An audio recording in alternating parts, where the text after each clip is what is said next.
So boundaries are about knowing the difference between this is mine, this belongs to me, this is in my realm of control, and this is not mine, this does not belong to me. So boundaries are just about knowing where that edge is between me and not me, which means boundaries are a way to know me. Welcome to the Small Steps, Big Wins podcast. I'm dedicated to helping you take control of your life.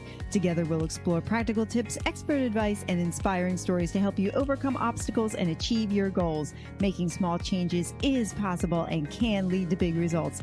Are you ready? Let's go do this.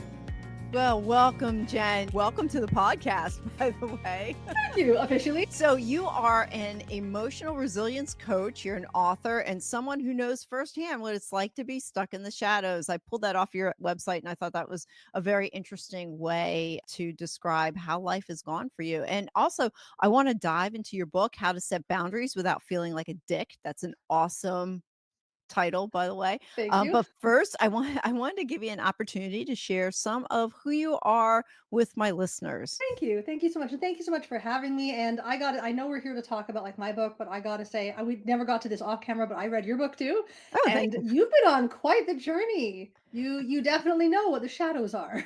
Yes, I do. Yes, yes. And finding your way into the light. And it was an honor to read your story. Thank you so much for sharing that and You're welcome. for the work that you've done to find your way out into the light. It's an important gift to give the world that we don't think about when we're in the process of it. So it's really cool. Well Like, said. but yeah, so my name is Jenn Febel, and I am an emotional resiliency coach. My whole job, really, my mission is to help people bridge the gap between their head and their heart. And I do that in a number of different ways. I do that through my private practice. I do that through my Soulful Radiance retreats, which I hold twice a year. I do that through my 8-day life mastery program. And I do that through this book. And this book has been such a fun experience. Man, if you want to like learn more about yourself, write a book. Yeah, I second that. Right? Yeah, nothing will bring you face to face and hold you accountable in so many new ways. True. And so my whole thing is to help people find the tools they need to start to show up in a way that isn't just the talk of authenticity but feels good. And that's kind of how the book was born, how to start to use our voice not to appease others, not to protect ourselves, but to create a bridge to other people so that we can empower them and ourselves. And that's kind of everything I do in all my different programs and this book. I really enjoyed reading your book. I got a physical copy a couple weeks ago and I started to dive into it and I found myself not being able to put it down. But the one thing that I really appreciated about your book is that at the end of every chapter, there was practical application and not just wishy-washy, like a little question here, there, practical application. There was thought-provoking application and there was also step-by-step process that you didn't just say, hey, go do this, but you outlined how to go and accomplish that. And we were talking off camera before we started. I only had a short amount of time to read your book, and I'm absolutely going to go back into each of those chapters and put the time into what was there because I found myself at every page being able to relate. It's like, yes, I related to that, or I was able to just pull something else out of it. And I want to talk about how all this kind of came about because when we talked before, you had a fear. You had a fear of bugs, and your journey started with hypnotherapy. And so I want you to share your story to encourage others out there that have fears and how they can see hope in your story Sure, and encourage absolutely. them. Absolutely. So my story, I mean, I struggled from a very young age. I think I first saw my first psychologist at the age of 7.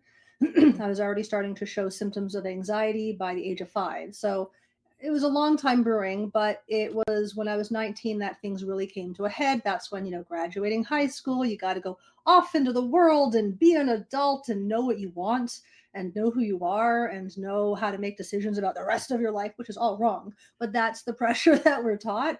And so it all kind of came to a head, and I was diagnosed with 7 different mental health diagnoses. So I was in and out of hospital. I was diagnosed with anorexia and bulimia.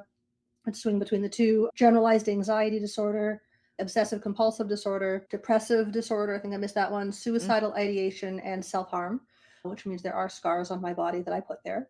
And I went to doctor after doctor. I was always looking for something, and they would always be like, "Well, it's all in your head." I'm like, "Okay." that's still attached to me. So, What do we like, do with that? I great, we think know I where it is. yeah, yeah, and there's a lot of us walking around, it's like, "Oh, it's all in your head." It's easier said than done, so what I find fascinating about your journey is that, hey, you didn't just take that as, "Yeah, it's all in my head, let's take this to the next level." So, sorry. Well, I was desperate, right? Yeah, Like right. I didn't want to not be here, but I couldn't figure out how to want to be here. Mhm. I know And the so I feeling. was right. So I was just constantly trying to find some glimmer of hope, and I didn't find it in traditional. I had some good therapists over the years, but the way I always thought about it is it stopped me from driving off the cliff of life. But so then I'm now in a stopped car that's no longer driving off the cliff, but now I'm just looking at the cliff Mhm. Yeah. that I wanted to drive off of. And so learning to do a 3-point turn, learning to turn away started with the bug phobia. So I had been given a 12% statistical chance of ever recovering from anything. I was told that I Wow. wouldn't recover from anything. I would not ever be able to live without medications. I've now been medication free. I've lost count. I think it's 11 or 12 years, might be 13. I don't know. I've lost count, which I think is cool. And so I don't want to go back and look because I'm like, that's fine. It's enough ago that my brain's okay with it. And it started to all kind of culminate in this generalized anxiety that started to come out as phobias. And so for the little phobias, I had the obsessive compulsive techniques and the tapping and counting and things like that. But eventually it started to kind of spread out. And because I'd been told I was never going to get better, I gave up on looking for answers. I Mm. started to look for, how do I now live with this? And that's kind of what happens. They're like, this is what you have. Your job is to learn how to live with it. And so I just started gathering tools to learn how to live with this thing that I didn't want to have to live with. And as everything kind of piled up, that's when the phobia of bugs and insects became a thing. And it sounds dumb. Like it does, there's a fruit of bugs. Like it doesn't sound that big of a deal, but I was actually just speaking with someone and they live in Pennsylvania where I visited, and in the summertime, you can open your windows in the summertime at night and get a nice cool breeze and maybe one or two mosquitoes. That's not what it's like in where so I'm just north of Toronto, Canada. I'm in Ontario. It's buggy here. If you open up your windows in the summertime at nighttime, your ceiling is black with bugs. Ugh. Like I wish that were an exaggeration, like horrible. Yeah. So I couldn't leave the house. So here I am in my 30s, very smart. I have a degree in psychology. I'm working successfully in animal health, and I can't leave my house some days because something might fly near me. So there's a lot of shame with that, and I couldn't. I talked to my psychologist about it. We did all the talk therapy about it, and ultimately it came down to, she's like, you really have two choices for help. You can either do exposure therapy or desensitization therapy. So we'll slowly, slowly, slowly expose you to the thing you're terrified of. And I'm like, not that one. What's the other option? And she's like, hypnosis. And I'm like, Yeah, that doesn't work. I don't believe in It that. does work. Yeah, it does. I'm like, that's dumb. I'd seen some stage Yeah, shows. My yeah. One of my cousins had like a hypnotist come to one of his parties, whatever. But I was desperate and I couldn't leave my house. Like literally, friends would come over in the summertime and they sit outside on the back deck with my husband, and I'd sit inside on a kitchen chair and talk to them through a screen. Mm, Right. So it was invasive. I couldn't hardware stores where they have the aisle with bug spray. mm. I couldn't even walk down the aisle. Wow. And those are pictures of bugs. So you feel really dumb, but Yeah. also petrified. So there's a lot of conflicting emotions. And so I decided to ask my chiropractor, who I just trusted a lot, and she always helped me. I'm like, do you happen to know someone who does hypnosis? Because my therapist is like, I don't know anyone. And she did, which was surprising. I always say the path finds you. Mhm. That's And great. I was desperate, so I went, and in one session, she nailed on the head what 13 years of therapy and a 4-year degree in psychology never came close to. Whoa. What was that? So she used a technique I now know, it's called the meta model, that was able to find out that the root of my problem, it wasn't that I didn't believe I wasn't thin enough or that I was ugly. All that was surface level. Deep down, I didn't believe that the core of who I am is lovable. Mm. And so I had to do all these other things to try to hide the fact that I deep, deep, deep down believed that I wasn't a lovable person, that there was Mm. that if my own mother and sister had a hard time loving me, which is what I believed at the time, due to family dynamics, And if they can't love me, if they can't find a way to love me, then I can't possibly be someone who is even lovable. It must just be me, not them. Mm. And I'd never heard about depression and anxiety and eating disorders talked about through that lens. And I did she's my coach looked at me, or the hypnotherapist who became my coach, she's like, "I can help you. If you work with me, I promise we can get this phobia gone. Just you have to do what I tell you to do and show up for your sessions." And I didn't believe her. And I thought it was a scam and all these things, Yeah. but I trusted my chiropractor, and Jacqueline vouched for this person, and I'm like, "All right, if she scrambles my brain, I'm coming back to you." And I we did the program. I did, I think, 6 months with her, and after 3 months, I was surprised when not only was the phobia gone, but those voices in my head that told me that I wasn't worthy, that I wasn't lovable, that I couldn't do it, that people hated me, they were gone too. Mhm. And they were replaced with voices like, "You've got this, you can do this." And I'm like, "How the hell did that work?" I mean, why is no one talking about this? How, Yeah. what? And so I was working in animal health. I have a background in working in veterinary hospitals and animal hospitals. Very happy in my job. I didn't expect to take this other path, but I was like, I need to know how that worked. So I did some trainings and to understand it, and became a hypnotherapist. Thought that was hilarious. Posted on Facebook saying, "Look at me, I'm a hypnotherapist now," because I thought it was funny. And a woman who I sang with came up to me after one of our rehearsals, and she's like, "I hear that you can do hypnosis." And I'm like, "I know, weird, right?" She's like, "Can you help me with a Mm. phobia?" And so I started working with her and found that these tools are actually quite elegant and quite simple. And so that kind of started me on the path to working with people one on one. I think when she swallowed her first pill, I was more excited than she was. It only took 3 sessions, by the way, to get her. She was 52, 52 years of having a phobia of swallowing pills, Mm. and in 3 sessions, gone. Wow. And I just found myself on this path, and I've worked with hundreds of clients over the years, and it always comes back at some point to boundaries. It Mm. really does. And so my path then to get me here, once you once you find the actual wounds that's holding you back, when you stop looking at the surface stuff like, I'm fat, I need to lose weight. When I got down to, I need to heal this wound of unlovable, when I focused on that, it's actually a lot easier to work Mm. with. It's a Mhm. lot faster. And that's when I started to find hope. And that's why I now go out and tell Mm. people. I mean, I was told I would never get better, and yet here I am. Yeah. So everyone's capable of finding this healing. We're just often looking at the wrong tools, or we're using the tools the hard way. We're trying to change from the behavior from the outside in, Mhm. versus working. What I do with my clients is from the inside out. Let's get you knowing who you are at the core, Mhm. and then you can shake off all the other stuff more easily. So there's a Mm. lot of hope to be found. We're just not always looking in the right place, and unfortunately, it's still considered fringe. Mhm. So your doctor won't tell you about this. You won't hear this Mm. from a lot of people, which is why I'm like, I want to talk about this. I want people Yeah. to know there's hope. Yeah. Yeah, how at the core we hear quite a bit these nowadays of people just want to be seen, loved, and heard. Hmm. And it's so true, but yet for some, the concept is so foreign.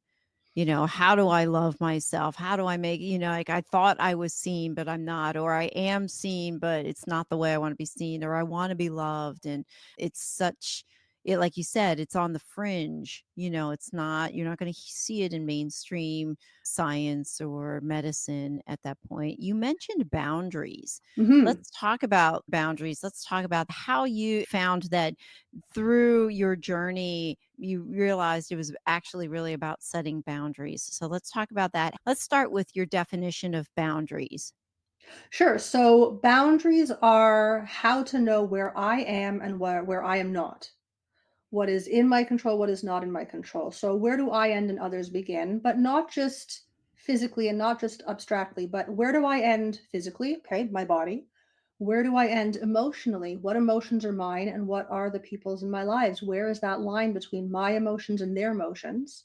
My thoughts, where does my thoughts end and others begin? Where does my Mm, energy begin? Where does others begin? So boundaries are about knowing the difference between this is mine, this belongs to me, this is in my realm of control, and this is not mine, this does not belong to me. So boundaries are just about knowing where that edge is between me and not me, which means boundaries are a way to know me and how I am mhm. different from others, but then not to then use that as a way to stay separate, but to know who I am so I can then connect with others without losing myself while still being open to their influence so that I can be elevated by what they bring to the table too. So a lot of times boundaries, we think we're setting boundaries, but we're actually putting up walls, and walls are great for keeping us safe, but they don't allow things in. Boundaries are supposed to let things in as well as Mm, out. mhm. So boundaries are about knowing where I am, where I am not, what is in my control, what is not in my control, and where, which means that boundaries define your space and place in the universe. So Mm, when we don't have boundaries, we don't actually know where we are in the universe. We can't find us. And so we can talk a good game about being heard and seen and understood and all those things. But until I am seen by me, until I am heard by me, until I am known by me, having a conversation with someone else isn't going to get me where I want to go. So mm. boundaries are about knowing who I am in relationship to the rest of the world, what I'm responsible for, what I'm not, and how I can now use that as a conduit and connection to others. Okay, so how would one start to love themselves then or be seeing themselves? You talked about that internal, the internal recognition. So Mhm. if somebody doesn't love themselves, where would they start then? I mean, the easy answer is find a coach who can help you because I Yeah, mean, right. it's the reason I have a coach. My life is my blind spot. We need Right. perspective. Mhm. So, one step is to find perspective, and you can find perspective in a book, you can find a perspective in a movie, you can find perspectives everywhere. But if the perspective you have isn't working for you, it's just one. Mm, It's just one perspective. And so find another perspective, whatever that may be, and then see if that perspective gets you closer to where you want to go or farther. If it gets you closer, stick with that perspective. If with that mhm, perspective you're like, man, that's cutting off other avenues, find a different one. There's infinite numbers of perspectives. mhm. So find a new perspective, however that works for you. I find it's faster to work with someone. That's why I just call my coach and I'm Right. like, I'm stuck in my own head. Help. But anything that allows you to look at the world differently, to see how you fit into it differently. A big part of why I wrote the book is to give people new perspectives, to Mhm, help them see how they fit into the world in a different angle. So I know myself through the lens of others, but I can't do that if I'm constantly being triggered by their behavior. mhm. So learning how, so I would say find new perspectives and also take responsibility for your perspective. Own it. Be okay Mhm. with it, and if you're not okay with it, change it. Yeah, right. Yeah. Yeah, And as I was reading your book, that was the one thing that I was starting to take away. It's like, okay, there's things I can do for myself first in setting my boundaries. And you mentioned walls and boundaries.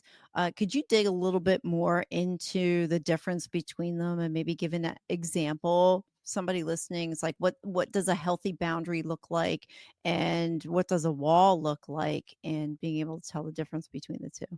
sure, yeah, great question. So, walls are permanent, they are immovable. So imagine if I were to build a wall around my room right now, that defines my space, and that is my space for now and evermore.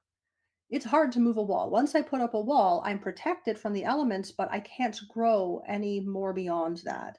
So walls, or what I technically, it's a condition, if you want to get the technical term for it, which I talk about in my book.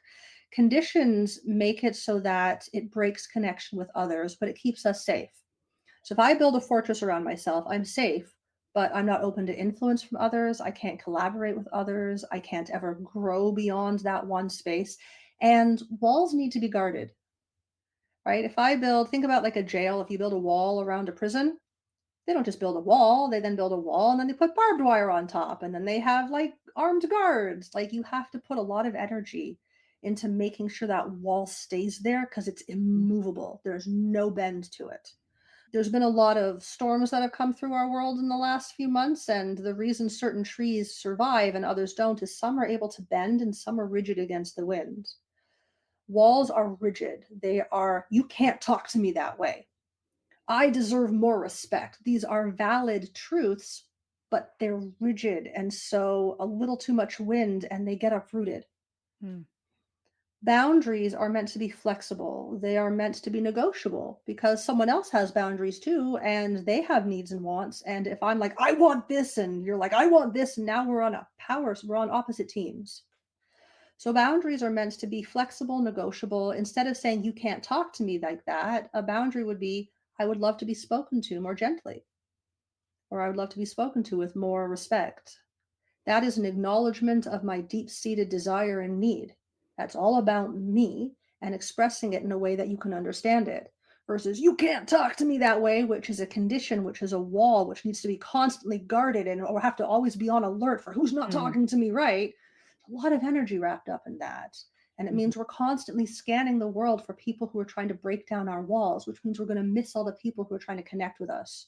So it skews our perception of reality and it gives us a perspective where we're unsafe unless we have deep fortress walls around us. So mm. it's a valid perspective, but a boundary is a perspective that lets us grow, that lets us move, that lets new people into our space and others out. It's meant to be a negotiable space. You mentioned that walls make people feel safe. How can we dismantle those walls that are causing disconnection between us and others, but still maintain that safety that we crave by building up walls? Yeah, boundaries. Boundaries are Boundaries. how we keep Okay. ourselves safe, Okay. right? So if someone's screaming at me, I'm like, ah, whatever. Hopefully they don't actually look like that because I'd be giggling. But let's say they're all like, rawr. If that's happening, I'm probably not going to be feeling safe. Right. So if I say, you can't talk to me that way, I'll feel safer. I'll feel empowered. I'll have spoken up. I'll have spoken my truth. Mhm. But now I'm going to put them on the defense. I've taken offense. Mhm. So now we're on opposite teams. We're not going to be in, we're not in a space for conflict resolution. We're not in a Mhm. space for negotiation and collaboration. Mhm. If I instead come into the conversation and I say, I appreciate that you're really upset right now, and I would love to be spoken to more gently, that allows the conversation to keep happening. It's just Mm, adding a parameter so that I can make sure that I'm safe in the conversation. So conditions shut down the conversation. It's just like you either talk to me the way I want to be spoken to, or I'm not going to listen.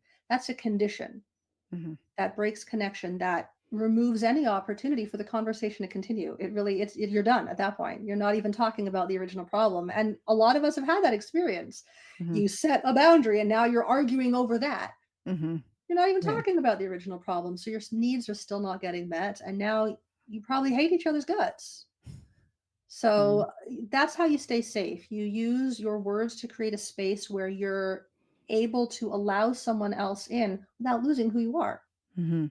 Mhm. When you work with clients and you talk to them about setting boundaries, what are some of the challenges that you see them encounter when they're trying to set with when they're trying to set boundaries with other people that might not know how to set boundaries? What's your advice to them? So I teach them something called the boundaries blueprint, which I teach in the book. It's a three-step linguistic formula. And you don't have to, it doesn't matter who the other person is. It doesn't matter if you have zero confidence in yourself. It's literally a linguistic plug and play kind of formula. And when you use it, it works. It just does. So the formula is it's three steps. The first step is multiple choice. So you just got to pick one of these. You either say, I respect, I appreciate, I agree, or I love. Those are your only options. You'll notice I understand is not on the list. Mm. Because when you say to someone, I understand, their deep down thought is going to be, no, you don't. If you understood, you'd agree with me. Ah. Right? It breaks Oh, connection. No yeah. one, when you say I understand, no one ever feels understood. Interesting. It just doesn't, it's just ineffective. So I appreciate, I respect, I agree, or I love. And then pick something that you can actually appreciate or agree with, even if it's just, I appreciate that you're angry and yelling right now. Mm. Right? I agree that this is not a helpful conversation, whatever. Step two is to say the word and.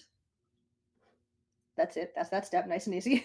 Most of us go wrong. We'll say but. When you say but, whatever you said before it, the other person's mind is like, they were lying. So Mm. it makes it sound like you're pandering. So we want to Yeah, say and. I've heard that before. Yeah. Right? Yeah, Yeah. yeah. A lot of Yeah. people talked about the but, and linguistic, and I do go into that in the book, the linguistics of it, because I'm a word nerd. Step 3 of the formula and the boundaries blueprint is to say the words I would love and then share what it is you want without making it a command. Mm, So if I say I would love you to stop yelling at me, I'm trying to control someone else's behavior. It's a command. mm, Their behavior is outside of my realm of control. I can't change it even if I want to. They're allowed to yell. They're allowed to do all the things they're doing. So saying you can't talk to me is wrong. They can. They did. That's probably why you want to set a boundary. So right. you want to say I would love, and you want to share it in a way that makes it so that it's just a statement of your own desire and want without making it a command. So instead of Mhm. I would love you to stop yelling at me, you could say I would love to be spoken to at a lower volume and more gently. Mm, So now you're just stating what you want without bringing the other person into it at all. So when you do that, those 3 steps, you get a single sentence.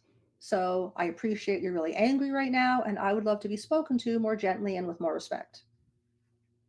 And then there's a fourth step. That's the magic fourth step that brings it all together. And that is, oops, hit my microphone. Once you say that single sentence, you have to be quiet. It's the hardest part. You have to literally just sit there. And I tell my clients to sing a song in your head. So to sing whatever song in your head, mine is from the 1990s cartoon Animaniacs. They have a song with all the countries of the world. So I just sing all the yeah, countries in the world in my head. yeah. Sing a song because the other person, you need to give their brain time. Because what happens is you'll say your boundary and then you're going to ramble on and you're going to tell them how you feel and explain why. Doesn't matter why you want what you want. They don't need to know that. Mhm. They don't need to know that. It's not that it's irrelevant. It's just that that's information for you, right? Part of boundaries is knowing that you don't have to share all that. I'm allowed to keep some things to myself, such as my reasons, right? So I'm going to say, I appreciate you're really angry. I would love to be spoken to more gently and with more respect. And then I'm going to be quiet and wait. And I like to tell the story about the time my mom waited 45 seconds before she talked. Ah, oh, it's agony. I got through my whole song. It feels like it's Oh my forever. Yeah, gosh, it yeah. does. While you're telling this story, I was thinking I used to be a teacher, a high school math teacher, and in college they would teach us that wait time. Ask a question. It sounded so simple, and I'm like, nah, this doesn't work, but it does. Ask the question and then count to 3. Do you know how long that count is to sit in silence? But what I came to realize and appreciate is that the other person needs time to process what it is that you just said. And if Yeah. you don't give them that processing time, then you're robbing them from the ability to actually synthesize and recognize and acknowledge what you just said. There's a concept of there's a power in the pause. Yeah. And in that moment where you're silent, you are in your power, which is why it feels so gross and why we want to talk. And is that breaks and gives away our power because we want to go blam, barf onto the other Yeah. person. Yeah. So in that moment of silence, that discomfort you're feeling is holding your power. And so it feels weird. And so that's why distract yourself with a song, whatever you need to Yeah. do, but let the other person talk first. Yeah, your book does mention that about keeping your power inside and versus giving your power away. And that is one way that silence keeps that power inside. We don't realize how we are energy beings Hmm. and that we give off positive and negative energy. And actually, this is a good segue into what I want to ask you. In your book, you talk about love as energy. Hmm. And I want to read the following passage and then I want your comments on it because this really struck me. So, this is from the book. It's this quote: "When you rely on others to meet your emotional needs, you inadvertently place a heavy burden on them, which can leave them feeling depleted and overwhelmed, even if they don't realize why. Over time, instead of fostering mutual support and growth, the relationship can turn into a battleground for emotional survival." And beyond that, you go to talk about love being an energy. And then you ask the following question, quote, "How do we tap into this powerful energy of love without relying on other people?" And I thought that was fascinating because we say to other people, "I can't live without you. I love you," and stuff. But the way you define energy, love is an energy that starts from within. So Mhm. elaborate some more on that. Sure, sure. Great question. So think about, have you ever gone to someone and you're like, oh, I just had such a hard day, and you like vent and then you walk away and you feel great and you've got like renewed energy? Well, if you met up with them and you now have more energy, where did that energy, it came from somewhere, right? We usually go to our friends and our family to recharge. Like my friends will make me feel better. My family gives me all the love I need. So if they're giving me energy, what do you think's happening to their energy? Being sucked out of It's them. being sucked out of them, right? It's an energy exchange and we want it to flow, but oftentimes there's imbalances. Wouldn't it be nice, instead of going to my friends and family to find ways to fill up my soul and find ways to fill the void of love, if I showed up full and allowed what I have built in myself to leak out over to them? So that when we meet, they walk away and I walk away feeling better. Both of us can benefit from it. So we talk about how love is, the underlying vibration of the universe. If you want to get into like the wooey Mhm. sort of it, I talk about the science behind that in the book and how no, love is actually critical for human survival. But we think that love has to come from other people. But if it's an infinite field of love, why can't I plug into it directly, fill myself up directly, and then show up more full for my friends and family? And it turns out we can. And the easiest way to fill up with love is to just do things that you love. It's really that simple. So Just do. simple, right? That and your book says that too. Like just do those things that you love to do. And one of the exercises is to actually come up with that list for yourself. Do you know I had trouble doing that? Yeah, a lot of people do. And I'm asking Yeah. for a list of 30, and I'll tell you that every one of my clients usually comes up with like 10 or 15, and that's I a think I got struggle. 12. I got 12, 12. Yeah, nice. I got Nice. that far. I was like, "Wow, this is really hard." But as I was doing it, I realized that I tend to give to others. Like my life, because I was a mom and I was wife, like my life, I thought I had to give, give, give, give, give. And if I were to receive something, it would be selfish. And we're going to talk about being selfish in a minute because I want to go there too. But like love to me was equated as I had to give something. Yeah. I have to get something from somewhere. Love has to be outside of me. It doesn't start inside of me. And after reading your book, realizing, wait a minute, love is this energy when I do these things. And then I start focusing on some of these things I love to do. I was like, wow, yeah, that feels really good for me to do that. I'm loving myself. And then I found I'm showing up for others in love and I can give and receive that love. And a game changer. I mean, it was Yeah. just very, very I didn't I was very intrigued by the perspective and it worked. So Yeah. I thought, wow, this is really cool. I did mention the word selfish, and that was Yeah. another question I had because your book did talk about the art. There's a chapter titled "The Art of Being Selfish," and selfish is spelled SELF-ISH. So I want you to define selfish and how it ties into how we love ourselves and how we love others. Yes. Oh my gosh. So, yeah, it's self-ish is kind of the point. So, I'd like to talk about linguistics again, Oh, word yeah, nerd and all absolutely. that I stuff. do too. I'm a Okay. word nerd too. I've totally believe like don't just tell me you're gonna try something. It's like, no, you either do it or you don't. There's no try in between. Yes, we could go on forever on that. Yes. I know, right? Yeah, yeah. So I love the linguistics too. Awesome. So I break down the word. So if you look at the word selfish, it's two parts. It's the word self and then the suffix ish. So the word self is something I spend about 3 chapters helping people define, because when you ask, who am I? Well, there's different perspectives. There's the psychological perspective, the metaphysical perspective, philosophical. So I get into all that, but the self pretty much defines all of who you are on the physical layer of reality, emotional, mental, spiritual, your thoughts, beliefs, values, body, aspirations, everything that makes you you is yourself. The suffix ish, if you like go back to grammar school, is a suffix modifies the word that it's attached to, and it transforms how it behaves in a sentence. So the example I use in the book is like a accessory added. So if I put on a hat or a scarf, it changes my whole outfit. So a suffix, if you tack it onto a word, changes the meaning. So the suffix ish means more or less, it means somewhat. So if I say that my microphone is gray ish, you would know that it's gray, but it's not gray gray. It's something, there's other colors mixed into it. If I say that I'm tall ish, you know that I'm tall, but I'm not tall enough to be defined as just tall. So ish adds a little bit of wiggle room, it adds some flexibility. It means that something is a lot like the original word, but not entirely like the original word. So self-ish means that I'm mostly about myself, but not entirely. I leave space to be able to collaborate with others, to be able to communicate with others. So it's not all about me. I need to take care of the world I'm in as well. But it's mostly about me. So I'm self-ish. And that's the goal. That's the entire point of boundaries is to be mostly about yourself, but not entirely, because that's self only and that's pathological and toxic.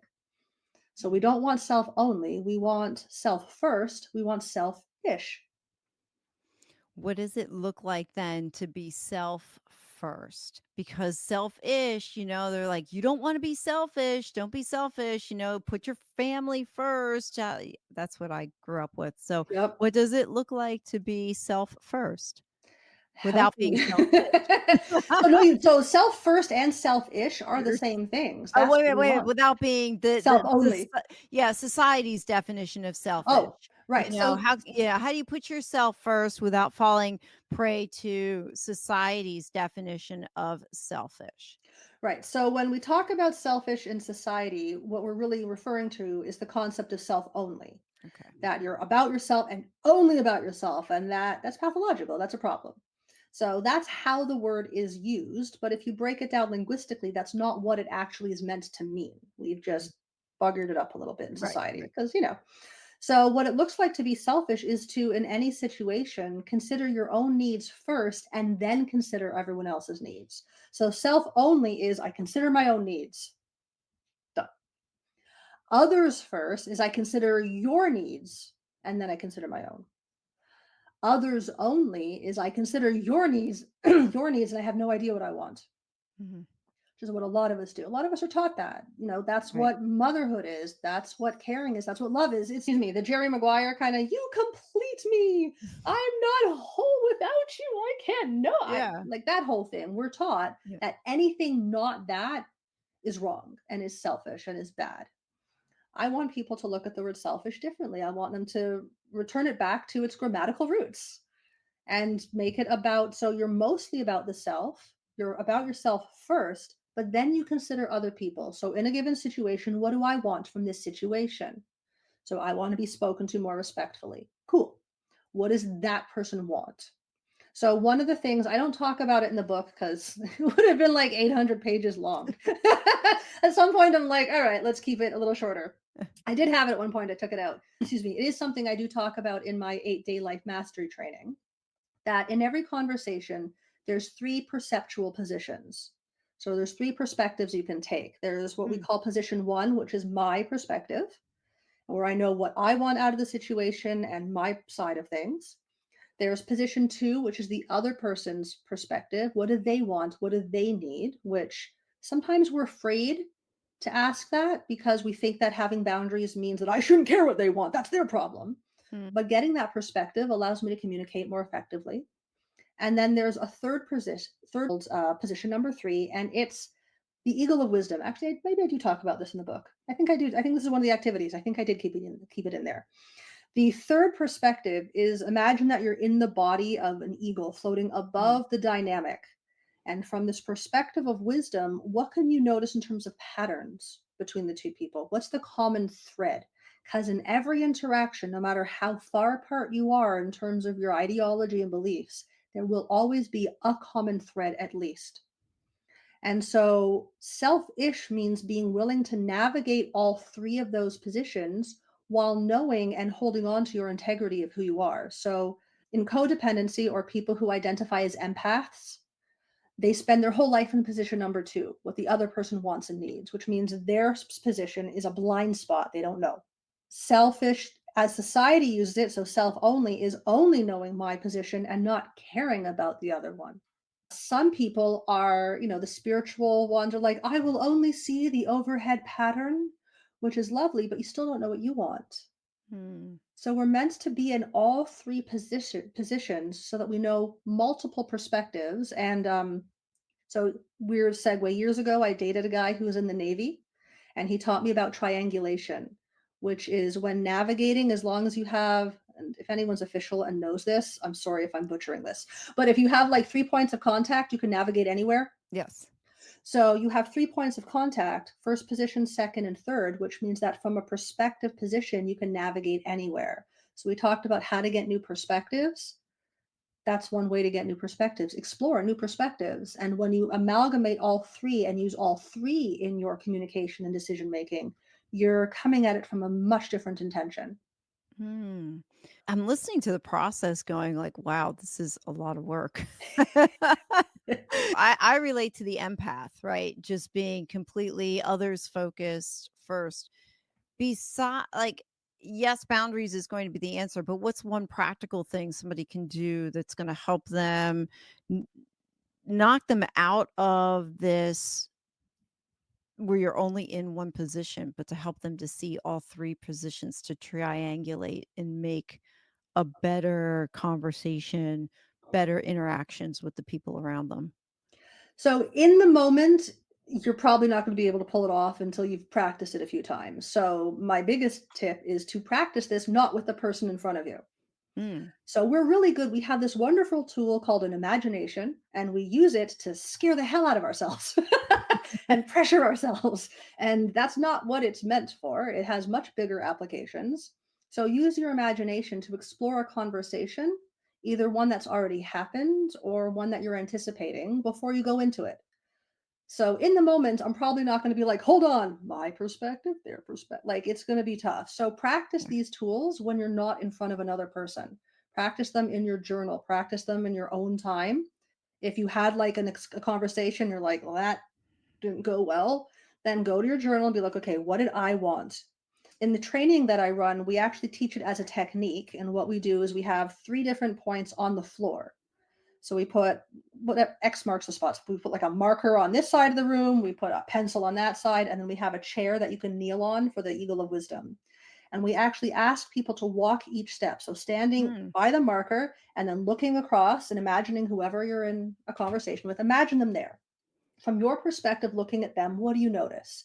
And you're like, they're a prick and I hate their guts and they're being annoying, blah, blah, blah, whatever. Cool, all valid. Beautiful. Now go into their position. So actually walk across the room to where the pencil is, stand and look back at yourself. So Mm. in their body, embodied in them for a moment, what do you see? I see someone who's trying really hard to be strong but doesn't know what to do about it. Now, is this real? It's all hallucinations, but again, we're Right. imagining. Use your imagination for good. It's such a good tool. Once you've done that, you then walk to the chair and you kneel on it safely, and you now can look down on your pencil and your marker, and you can say, okay, from this perspective of wisdom, what do I notice? And I can be like, neither one's talking to each other. They're both stuck in their own head. And then once you've done that, you go back into your own position. You always have to end in your own position. So anyone who's an empath, I would Yeah. tell them, always end in your own position. Mm. Walk around, explore. It's great to know what the other person's position is. Always, always end back in your own. Hmm. Yeah, that's I think because Wow. that's where the wisdom comes back to you. And now from your own perspective, what's different for you? So explore other people, explore all perspectives, know your own as well, Wow. Okay. That's cool. and boundaries. And boundaries. And boundaries. And I set your boundaries too, everything that's why I wrote the book, yeah, everything well, comes back. we're all about small steps, big wins here, Yeah. so there's but I think that's really cool. I never thought of the 3 different perspectives to a conversation. Hmm. There's my and the eagle view. Yeah, I the just think that's observer. yeah, the I think that's just so cool.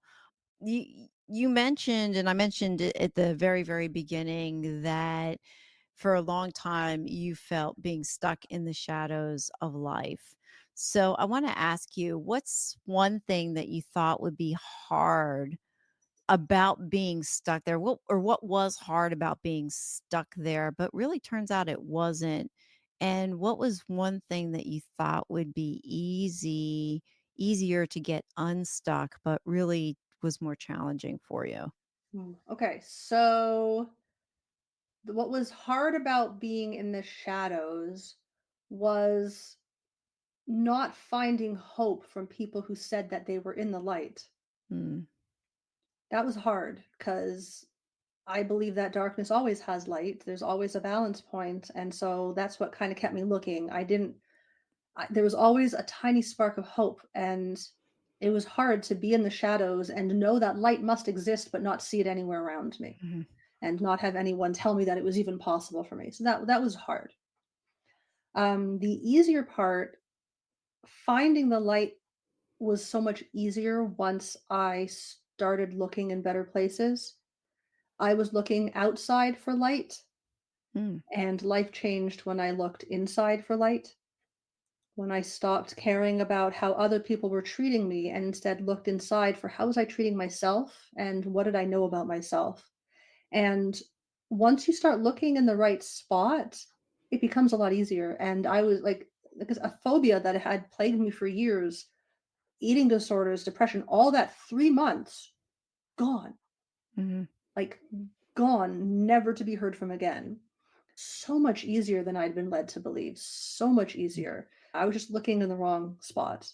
mhm, mhm. Yeah, I found that too in writing my book as well. And you and I, while we were talking off camera, we share a lot of the same common things, the eating disorders, the suicidal ideation, everything. And I found part of your story resonating with me. It took me a while before I found what it was that brought healing to my soul. So our paths were a little different. And I guess what I really want to point out too is that what works for you might not work for me. What worked for me might not work for you. But the beauty of your book is that there are so many different types of tools within it that there is something that will resonate with somebody. And I don't want to turn the podcast into one big plug for your book, but I really want people to I know. don't mind. No, I know you don't mind, but see, the thing is, I really want people to know who are listening, like there is hope out there. And I want them to hear that from your story as well. You took a number of steps. You just kept looking and looking and looking. So out of your story, the common thread is you didn't give up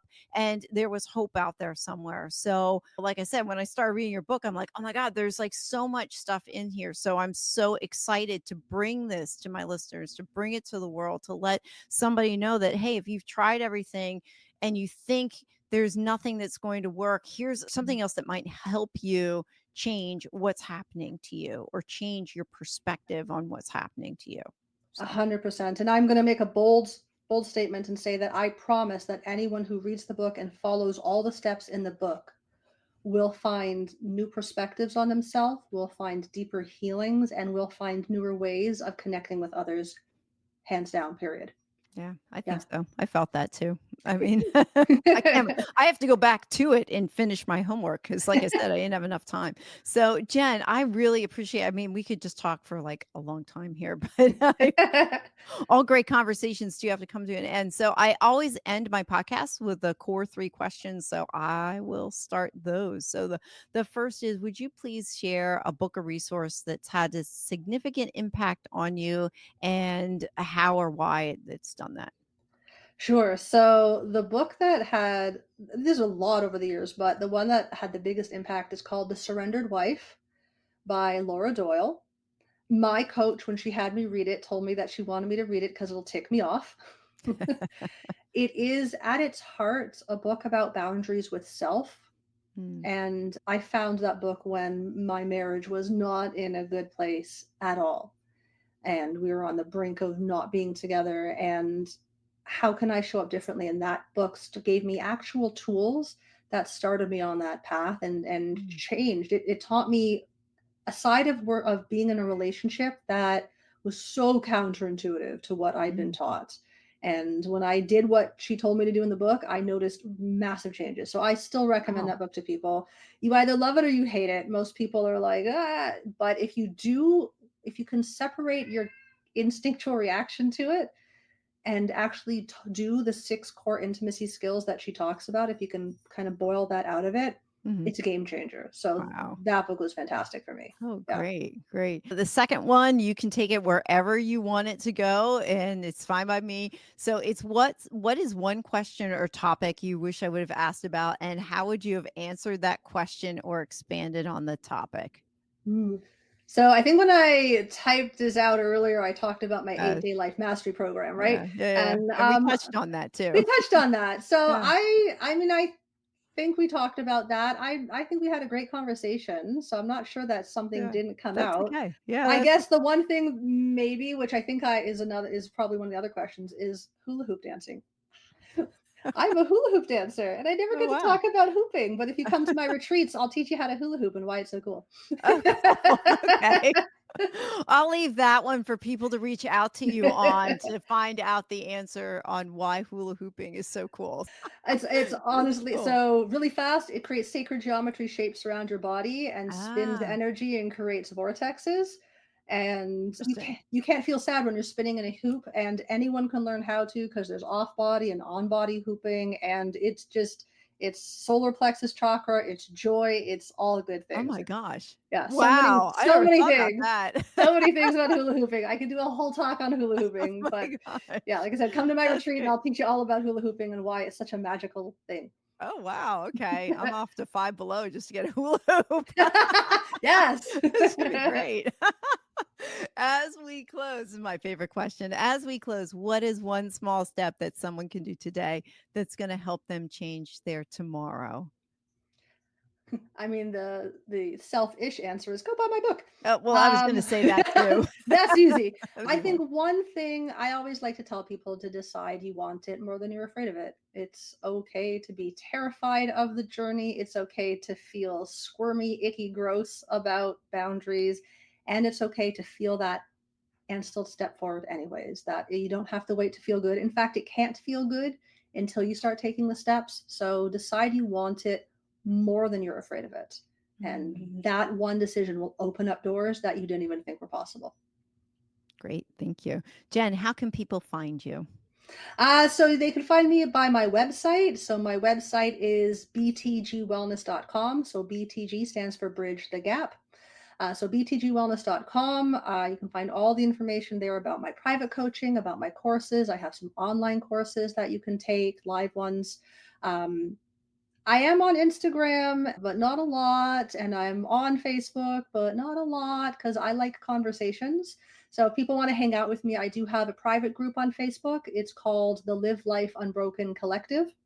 And that's where all the fun stuff happens. That's where I hang out and I post stuff and we run challenges and we talk about like what questions came up in the book and all sorts of fun stuff. So if people want to get to know me a bit better before they dive in, come hang out with me there. And if you read the book and have questions, post it, like all the things. Oh, great. Well, thank you. Jen, thanks. This has been quite a spirited conversation. I have really enjoyed it. So thank you Hey, for the gift of your time. I appreciate it. my pleasure. Thank you so much. It's been wonderful.